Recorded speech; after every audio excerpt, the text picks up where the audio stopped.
termine, Bernard, avec le mastodonte de tous les records, c'est Apple. Exactement, comme vous le dites, c'est exactement ça. Donc évidemment, tout le monde connaît Apple, ses appareils, son App Store, c'est 2000 milliards pour la capitalisation. Ces résultats juste ébouriffants, tout le monde est à l'achat sur la valeur, et à juste titre, c'est juste extraordinaire.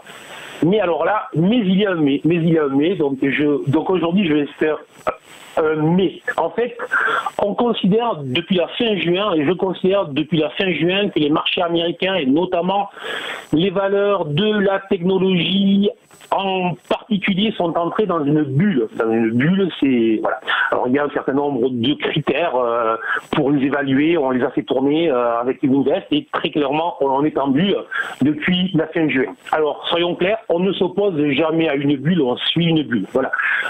J'en connais qui ont essayé, comme dirait l'autre, de s'opposer à une bulle, ils ne sont plus là. Donc on ne se met jamais en face en se disant tiens je vais jouer. Non, on ne joue pas. Donc, mais ce qui est très clair, c'est que ce comportement de bulle est en très forte accélération depuis en fait 3 semaines. Voilà.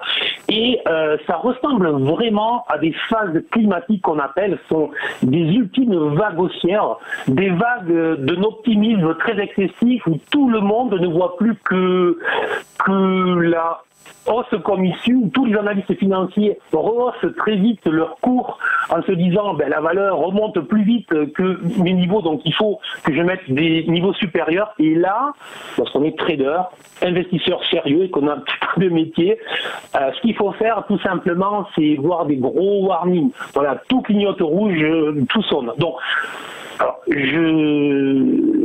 tout simplement, vous êtes en position sur Apple, vous remontez vos stops, vous sécurisez. Voilà. Vous n'êtes pas encore en position sur Apple, c'est trop tard. N'y allez pas. N'y allez pas, c'est vraiment le moment où on risque de se prendre en fait un retour, donc on évite. Voilà. Et honnêtement, vu la configuration, vu la bulle, vu l'accélération sur les 3 semaines que l'on vient de vivre, je crains qu'au mieux on latéralise sur les prochains mois, donc je dis bien au mieux on latéralise sur les prochains mois, et des coups de retour relativement puissants, donc des baisses pour être clair au cas où, c'est ce qu'il faut surveiller. Alors, on ne joue surtout pas donc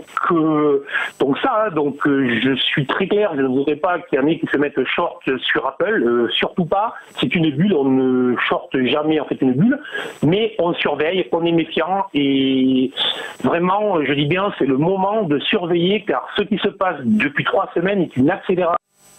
Chaque fois qu'on a eu ces phénomènes en accélération aussi forte depuis 20 ans, à chaque fois ça s'est fini par des baisses relativement fortes de 10 à 25%. Voilà, donc méfiance extrême. Méfiance extrême. Merci beaucoup Bernard Prats-Desclos d'avoir décrypté ces valeurs pour nous. D'ailleurs, je rappelle que tous vos conseils d'investissement sont à retrouver en replay après l'émission sur notre site internet. Dans quelques instants, la suite du Live TV Finance.